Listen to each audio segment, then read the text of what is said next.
지키라입니다. 우리 같이 한번 제목을 한번 읽어보겠습니다. 성령이 하나 되게 하신 것을 힘써 지키라. 아멘. 여러분, 성도는 어떤 사람입니까? 성도는 부르심을 받은 사람입니다. 이 부르심이 나와 세상을 구별되게 만듭니다. 근데 이 부르심에서 중요한 것은 무엇이냐면 누가 부르셨냐입니다. 누구의 부르심이냐입니다. 나를 자녀되게 하시는 하나님 아버지, 하늘 아버지의 부르심입니다. 이 부르심이 없으면 그 누구도 자기 힘으로 하나님 아버지의 자녀가 될 수 없습니다. 부르심이 있을 때만 내가 하나님 아버지의 자녀가 되는 것입니다. 그래서 이 부르심은 하나님이 내게 베푸신 가장 큰 은총, 가장 큰 은혜라, 가장 큰 선물이라 하지 않을 수 없습니다. 나 같은 사람을 하나님이 자녀 삼아 주셨구나. 그것이 나에게 선물이라는 것입니다. 이 부르심에는 하나의 책임이 따릅니다.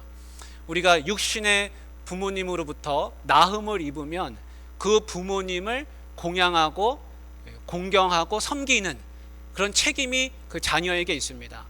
마찬가지로 내가 하나님 아버지의 부르심을 받고 하나님 아버지의 자녀가 되면은 그 부르심에 걸맞는 합당한 책임이 따른다는 것입니다. 그래서 성경은 말하기를 부르심에 합당하게 행하라 라고 오늘 성경이 그렇게 말씀해 주고 있습니다. 우리가 4장 1절 말씀을 같이 한번 보겠습니다. 4장 1절 같이 한번 읽습니다. 시작. 그러므로 주 안에서 갇힌 내가 너희를 권하노니 너희가 부르심을 받은 일에 합당하게 행하여. 이렇게 말씀하고 있습니다. 사도 바울이 에베소 교회 성도들에게 쓰는 편지입니다. 근데 여기 이렇게 되어 있습니다. 주 안에서 갇힌 내가 너희를 권하노니. 사도 바울이 갇혀 있습니다. 감옥에 있습니다. 자유가 없습니다. 감옥 속에서 편지를 쓰는데 무언가를 아주 간절하게 권하고 싶어 합니다. 권면하고 싶어 합니다. 너희들이 꼭 이렇게 하기를 바란다. 나는 비록 지금 갇혀 있지만 너희들이 이렇게 하기를 바란다 라면서 지금 이걸 쓰고 있습니다. 근데 거기에 뭐라고 되어 있습니까? 너희가 부르심을 받은 일에 합당하게 행하라. 이렇게 이야기하고 있습니다. 부르심을 받은 것은 감사하고 기쁘고 그거보다 더 좋은 게 없습니다. 그것이 나에게 가장 큰 선물이라 그랬습니다. 그런데 사도 바울은 너희가 이제 부르심을 받았으니 다 이루었다. 이제 너희가 하고 싶은 대로 평안하게 자유하며 마음껏 살아라. 이렇게 하지 않고 너희가 부르심을 받았으니 그 부르심에 합당하게 행해야 할 것이다 라고 그렇게 권면하는 것입니다. 근데 그 권면의 내용이 뭐냐면 우리가 그 3절 말씀을 같이 한번 보겠습니다. 3절 같이 시작. 평안에 매는 줄로 성령이 하나 되게 하신 것을 힘써 지키라. 이렇게 말씀하고 있습니다. 그래서 부르심을 받은 사람들은 힘써 지켜야 할 것이 있다는 겁니다. 근데 그 힘써 지켜야 할 것이 뭐라고 되어 있냐면 3절에 나와 있습니다. 3절에 평안에 매는 줄로 성령이 하나 되게 하신 것을 힘써 지키라는 겁니다. 여러분, 바울은 지금 이 에베소 교회 성도들에게 아주 간곡하게 권면하는 겁니다. 그거는 뭐냐면 하나됨을 지키라는 겁니다. 여러분, 하나가 되려면 뭔가를 서로 묶어야 됩니다. 근데 이 묶는 줄이 뭐라고 되어 있습니까? 3절에 평안에 매는 줄이라 되어 있습니다. 평안의 줄로 그걸 매었습니다. 성도들을 묶었습니다.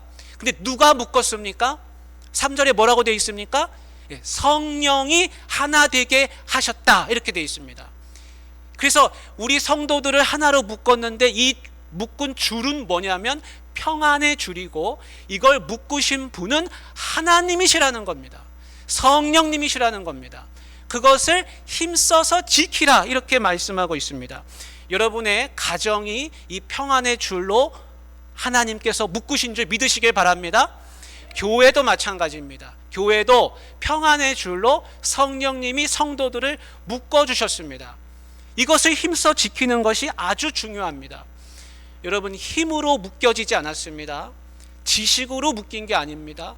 돈으로 묶이지 않았습니다. 사상으로도 묶이지 않았습니다. 평안의 줄로 묶였습니다.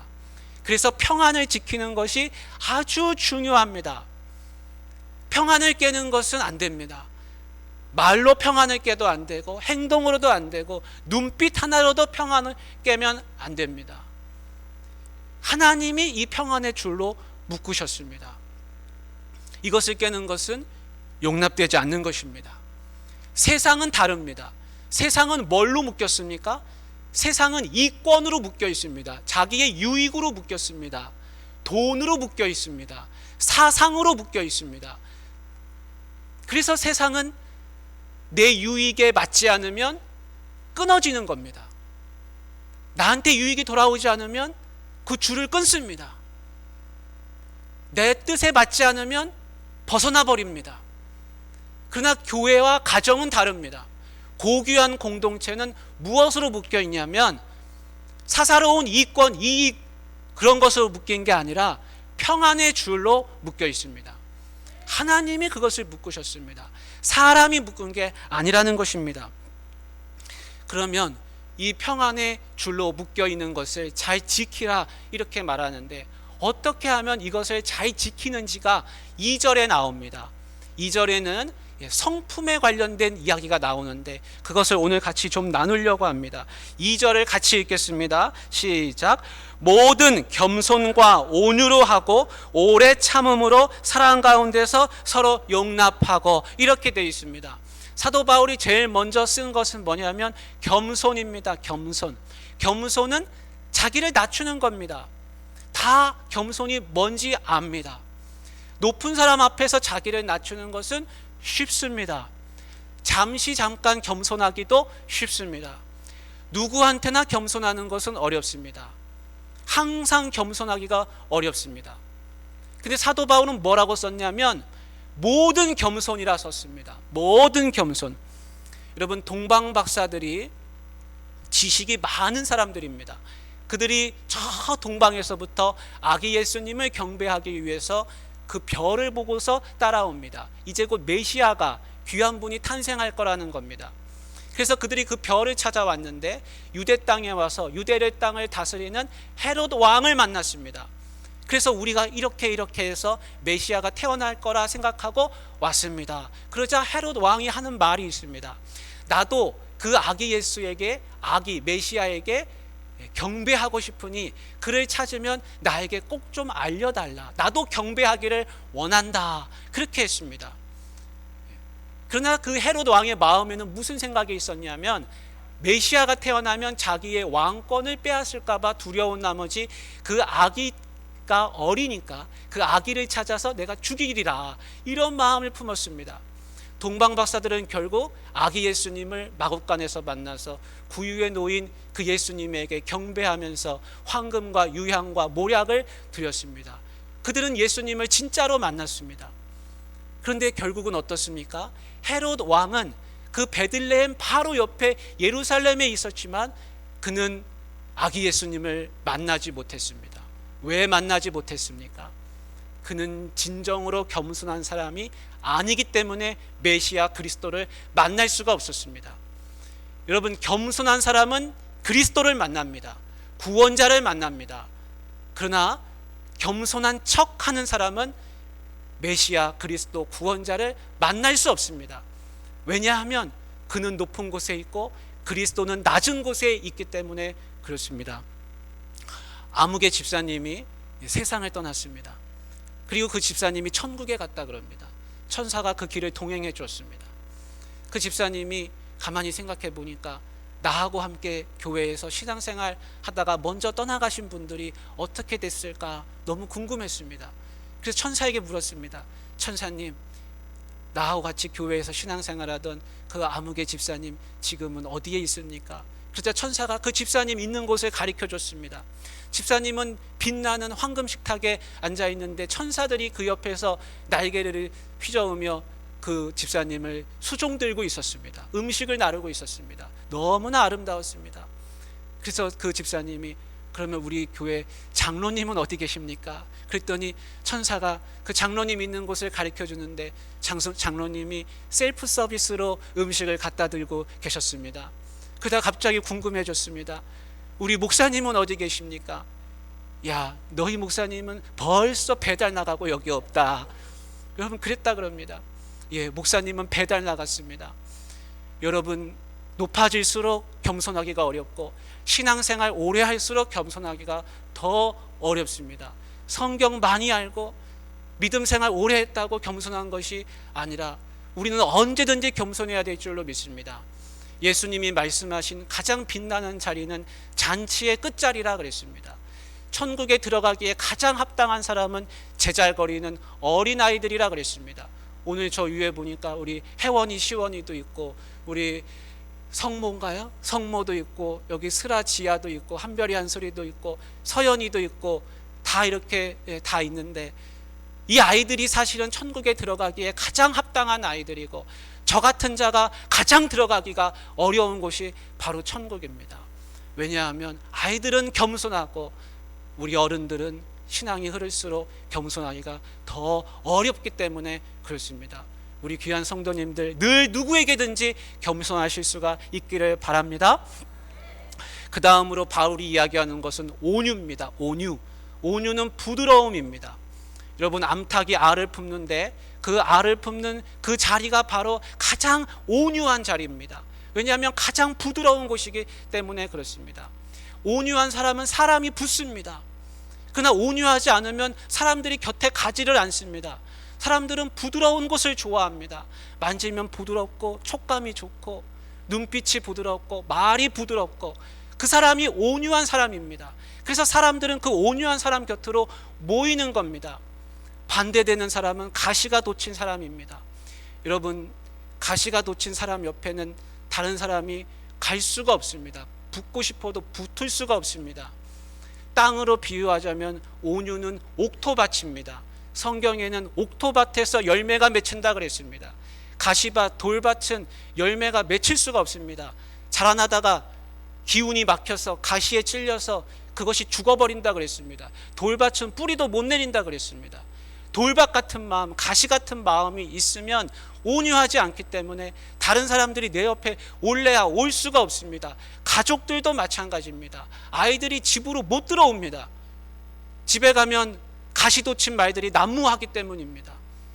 남편도 밖으로 돌고 배회하고 집으로 돌아올 수 없습니다. 아내도 집에 오고 싶어도 밖으로만 배회하는 겁니다. 가정에 들어가면 따뜻하고 여기가 천국이라 가장 온유한 암탉이 알을 품는 곳이라 마음이 생각돼서 찾아와야 하는데 아이들도 안 오고 아빠 엄마도 안 오고 집안이 텅 비어버리는 겁니다. 왜 그렇습니까? 온유하지 않기 때문에 그렇습니다. 여보 어서 들어오세요. 얘들아 어서 와라. 누군가 반겨주고 따뜻한 눈빛, 말 한마디, 그것이 바로 그 가족들을 하나 되게 하고 집으로 불러 모으는 것입니다. 여러분, 교회도 마찬가지입니다.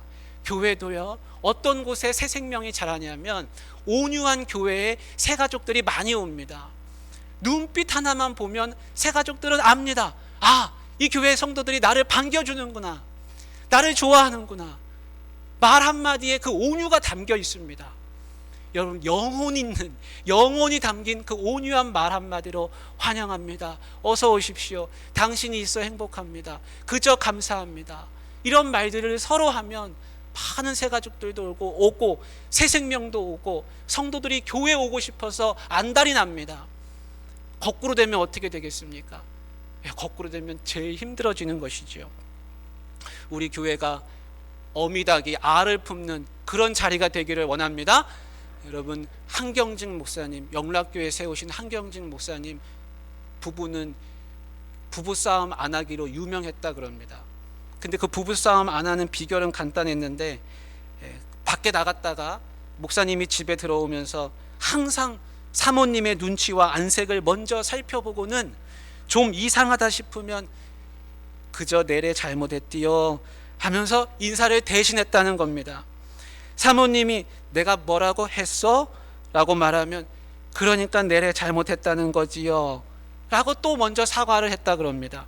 그러면 사모님이 그냥 말없이 지나간다고 그럽니다. 여러분 집에 들어가시면서 온유한 집 만들고 싶으시면 집에 계신 아내분의 눈치를 잘 살피시기를 바랍니다. 그리고 먼저 말을 꺼내십시오. 내가 그저 잘못했지요. 내가 뭐라고 했습니까? 그러니까 내가 잘못했다는 거 아닙니까? 서로 그렇게 하면은 싸움 날 일이 뭐가 있겠습니까? 가시돋친 말이 어떻게 나오겠습니까? 여러분, 온유는 삶의 기술입니다. 우리가 평생 이 기술을 연마하면서 살고 있는지 모릅니다. 그러다가 이 기술이 몸에 다 습득이 돼서 이제 내가 온유한 척 안 하고 그저 내가 온유한 사람이 돼버리면 그때는 어떤 때입니까? 성도들이 와서 천국 환송 예배 불러주는 그때가 아마 가장 내가 온유한 때가 되는 것이 아닌가. 내가 죽어야 온유해지는 것이 아닌가 하는 생각을 하지 않을 수 없습니다. 예전에 제가 교구 목회를 할 때 책상에 앉아 있다가 가슴이 갑갑하고 또 생각이 어수선하면은 찾아가는 곳이 있었는데, 지금은 코로나라 우리가 다닐 수 없지만 그때는 요양원, 요양병원을 참 많이 다녔습니다. 근데 가슴이 갑갑하면 거기를 갑니다. 거기를 가면 2층에 아무개 집사님, 3층에 아무개 집사님, 4층에 아무개 권사님, 층마다 다 누워 계시는데 얼마나 따뜻하게 반겨주시고 그리고 다들 온유하신지, 그 병상에 한 방에 10몇 명이 누워 계신데 다 너무나 온유하십니다. 어떤 분들은 교회 아무개 교회 목사입니다. 처음 인사를 나눠도 그렇게 온유하시고, 어떤 분은 눈물을 흘리는 분도 있습니다. 가족이 명절에만 오니까 한 주에 한 번씩, 2주에 한 번씩 찾아오는 목사가 그렇게 반갑고 좋은 겁니다. 요양원에 계신 분들이 세상에서 가장 온유한 분들이라 할 수 있습니다. 그분들은 가시가 몸에 하나도 없습니다. 살결이 너무나도 부드럽습니다. 여러분, 내가 몸에 가시가 있으면 나한테 누가 올 수 있겠습니까? 사랑하는 내 아내, 내 남편도, 내 애들도 나한테 오기가 어렵게 되는 것입니다. 성경은 모세를 가리켜서 이 사람 모세는 지면의 모든 사람보다 더 온유하더라 라는 이야기를 했습니다. 그런데 모세는 원래 온유한 사람이 아니었습니다. 모세는 분이 나가지고 다른 사람을 때려 죽였던 그런 사람입니다. 분노의 사람이었습니다. 부모로부터 버림받고 자기가 알지 못하는 곳에서 커서 그래서 분노가 생기고 그러다가 사람을 때려 죽이는 그런 사람이 모세였습니다.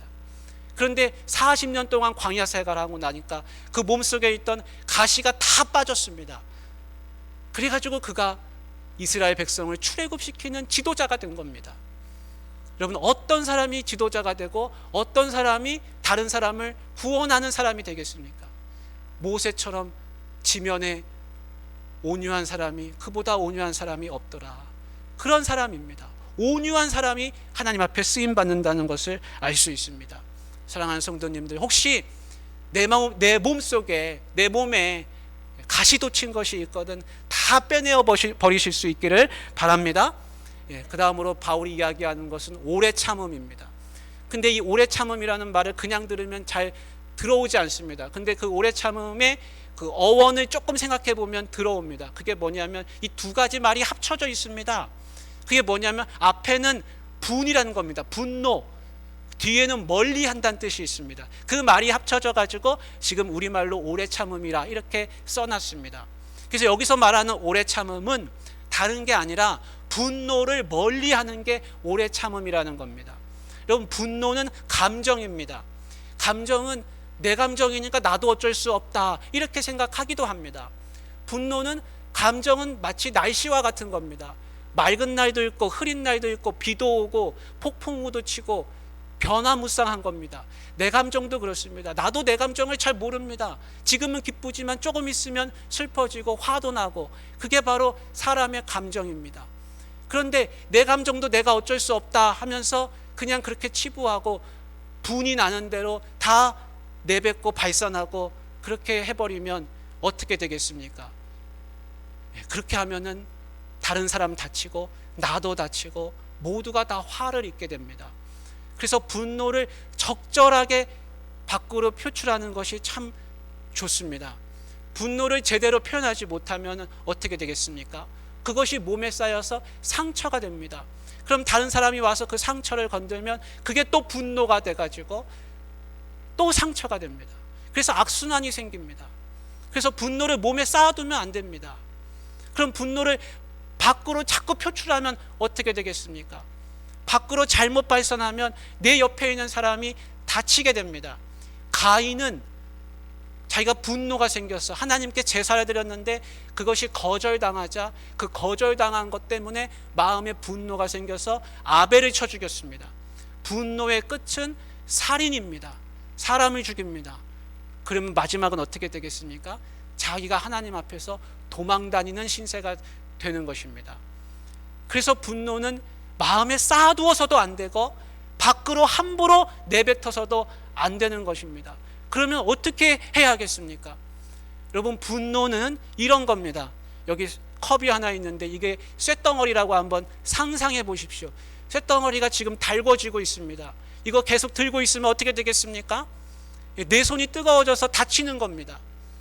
그렇다고 해가지고 내가 옆에 있는 사람한테 냅다 던져버리면 그 사람은 어떻게 되겠습니까?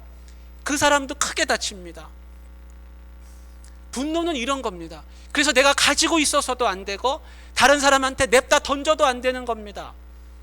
그래서 성경은 뭐라고 하기를 분노를 멀리해라 그럽니다.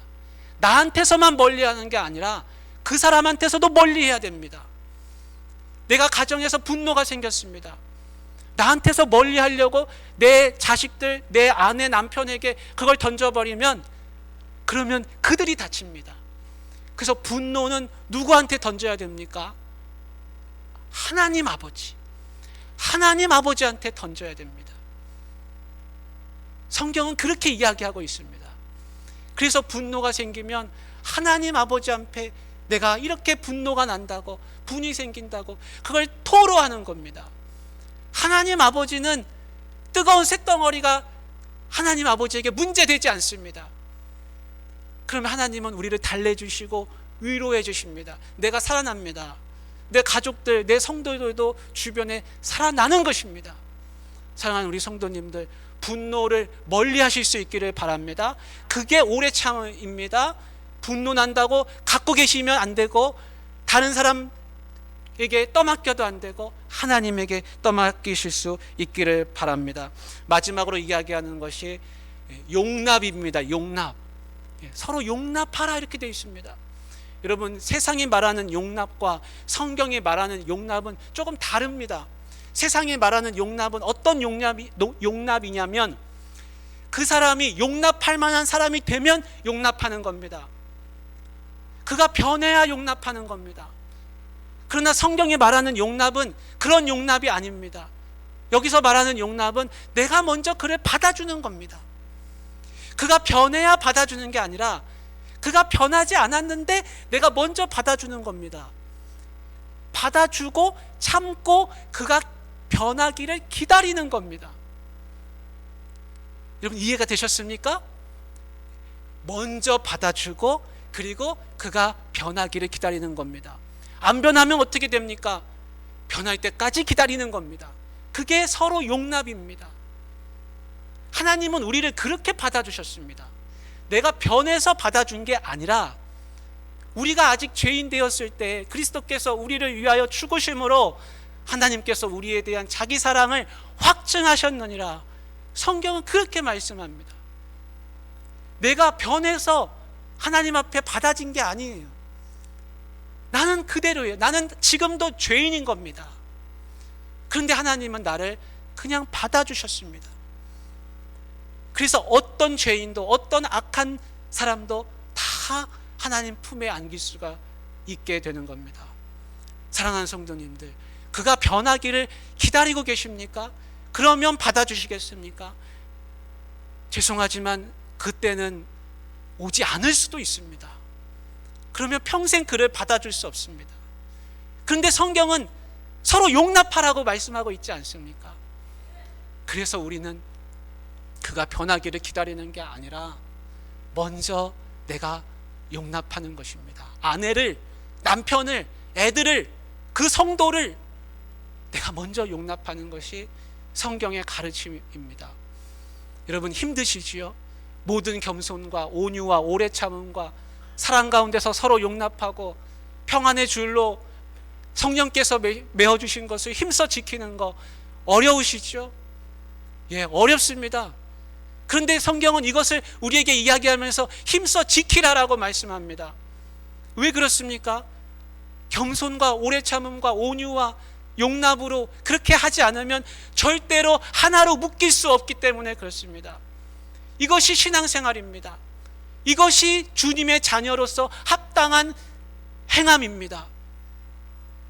하나님이 우리에게 그렇게 말씀하시는 겁니다. 사랑하는 우리 성도님들, 고귀한 공동체, 가정, 교회, 사회, 국가는 평안에 매는 줄로 묶여지는데 서로 용납하고 온유하고 오래 참고 모든 겸손으로 하지 않으면 고귀한 공동체는 절대로 하나로 묶이지 않습니다. 세상의 공동체는 그래서 깨져나가고 깨져나가는 겁니다. 그러나 고귀할수록 바로 이런 것으로 지키지 않으면 안 됩니다.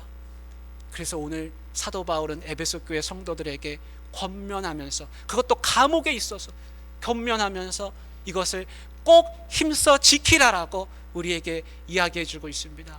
우리 귀한 옥포중앙교회 성도님들, 평안에 매는 줄로 성령님이 하나로 묶어주신 것을 힘써 지키실 수 있기를 간절히 바랍니다. 주님의 이름으로 축복합니다. 기도하겠습니다. 하나님 아버지, 우리 옥포중앙교회 귀한 성도들이 모든 겸손